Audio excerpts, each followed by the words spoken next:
Adik man sa computer shop, gagraduate pa din. Panis, with high honor. Nice one, pre. Nice one. Tara, laro na. With high honor. Panis, baka niloloko mo ako ha? Baka panaginip lang lahat. No, sampalin mo ako na kung totoo to. eto. Totoo to ma? Nak, ang sakit ha. With high honor talaga Hindi mo ako. ko nanay. Kasi naman, hindi ako makapaniwala eh, no? Na with high honor ka. Ang dami mo pang award. Siyempre, Kasi ma. lagi ka umuwi ng 2 eh. Tomorrow sa computer shop. Oo, Tapos nagulat ako, sobrang talino mo pala talaga, no? Buti nga lang sa akin ka nagmana sa katalinuhan. Pero yung kalokohan mong yan, sa tatay mo yan, namana. Pao? Hoy, wag niyo ako idamay ha. Sa'yo nagmana tong anak mo sa kalokohan. Sige nak, mag-picture na tayo. Sobrang proud Sige, ako ma. sa'yo, nak, ha? Picture tayo ma. Sige na, mag-picture na tayo. Hey! Slay! Ang ganda nung nanay niyo, Slay. The face card never declines. Aba? With high honor nga yung anak ni Ana. Matalino pala talaga yun si Jose. Pero baka in-edit niya lang tong picture na to. AI lang to. AI. Wala kayong maloloko. Ano ba yung maingay ngayon? First Ay, blood. pre, may medal ka pre? Wala, pre. Bakit? Wala? Wala. Ako marami. Look, pakita sa'yo. Champion pa ako sa basketball. Champion? Eh, hindi kayo man nagbabasketball. Saka naglalaro. Naglalaro ko sa NBA 2K. NBA 2K? Kaya pala eh. With high honor ako. Pakita sa'yo. Ayun yung mag-ina. Ang daming ang medal ah. Ay, binili lang yan. Binili lang yung medal na yan. Ma, thank you pala sa pag-graduate mo sa graduation ko ah. You're the best man talaga.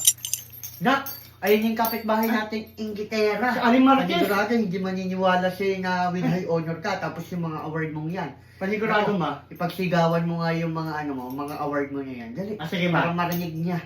Yung Aling Again. Marquez. Sige, game. Best in English. Best in Math. Best in Science. Best in Computer. Best of all best. Champion in basketball. With the average of 96.67. With highest the level honor. Aling Marquez, tignan mo.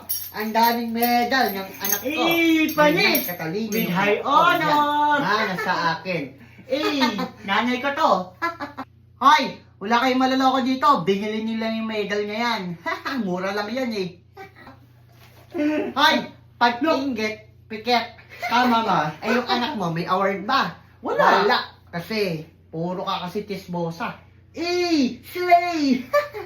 Anak, sobrang proud na proud ako sa'yo. Wala akong masabi. Oo, makulit ka. Lagi kang umuwi ng 2. Tomorrow sa computer shop. Pero wag mong pabayaan ang pag-aaral mo, ha? Dahil diyan, bibigyan kita ng 10... 10 pitik, ma? Hindi 10 pitek. 10,000 Robux, tsaka e-coin. O, Hala, ma. para sa ito, nak. O. Hala, ma. Thank you. Deserve mo yan, nak. O, sige na, kumain tayo sa labas. At i-celebrate natin yung award mo niyan, yung achievements mo niyan. Tara na! Thank you, ma.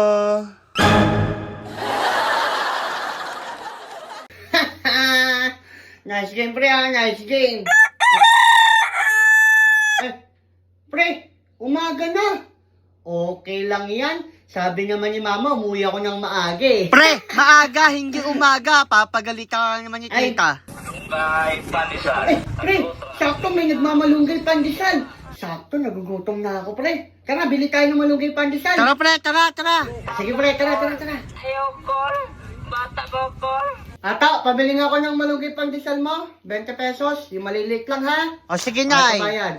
Nay, bakit may malaki kang hanger na dala? Ito, panghampas ko sa anak kong adik sa computer shop. Kasi sabi ko umuwi siya ng maaga eh. Pero umaga na naman siya umuwi galing computer shop. Inabutan na naman siya ng malunggay pandesal mo. Kaya nga, Nay eh. O, ito Ito na? na yung pandesal Sige. mo, Nay. Thank you ha. Ay, Nay, di ba anak mo Yung yan? anak ko? Ayun o, parating Nasaan? na. Ayun. Ayun. Tatago ko dyan sa likod mo. Kuya, pabili nga po ako ng 3 malunggay pandesal. Yung maliit lang po. 3 peraso lang po. Ito po bayad. O, eto o. Ay, thank you. Thank you po kuya. Tara, pre, kain na tayo. May pandesal, ang dosa. Malunggay pandesal. Palakpakan! Palakpakan ng anak kong addict sa computer shop. Palakpakan natin, guys. Ay, Ma! Ma! Anong ginagawa mo dyan, Ma? Good morning! Ang galing mo talaga, anak. Inumaga ka na naman umuwi galing computer shop. Inabutan ka na naman ng ano. Ayan, ganyan. Ha? Sa kaadikan mo sa paglalaro sa computer na yan. Ha? Ay, Ma! Bakit may dala kong malaking hanger? Para saan po yan, Ma? Ay, etong hanger na to? Bakit may dala-dala akong ganito? Alam mo kung para saan ka? O, eto. Aray, Ma, ang sakit. Ayan. Na-high blood man naman ako, sir. Grabe, ang tibok ng puso ko para naman akong aatakihin sa'yo. Ito, binilang kita ng pandesal. Oh, tignan mo yung labi mo. Namumutla na sa kagutuman. Tignan mo yung tsura mo! Eto, saksak mo sa baga mo. Ha? Kasi nakakahiya naman sa'yo eh. Para kang senyorito eh. No? Sa kakapalan ng mukha mo. Patiris na ng ano? Ng pisngi mo. Gamit nail cutter. Ang galing mo talaga. Ano, ang ginagawa mo dito sa malunggay pandesal na to, bibili ka ng 3 pirasong pandesal. Kasi ano, gutom na gutom ka na naman. Tapos, after niya, tulog ka sa bahay, kain, tulog. Rekta ka na naman ng computer shop. Na, ganyan, kasarap ang buhay ng anak ko. Palakpakan natin, guys. Palakpakan. Kuyang nagpapandesal, pumalakpak ka din. Diba? Nakakahiya ka, anak. Inabutan ka na ng nagkakatay ng baboy. Inabutan ka na ng mga bumibili sa palengke. Tapos ikaw, ngayon ka lang matutulog. Kasi ano, galing ka computer shop. Kaya anong gustong gawin ko sa'yo? Eh di matulog! Patulugin? Teka, lalatayan muna kita ng hanger. Aray ko, Ma! Uwi na, si Mama naman eh! Na-high blood mo na naman ako. Lunggay, pandesal, tagdosra, lamia.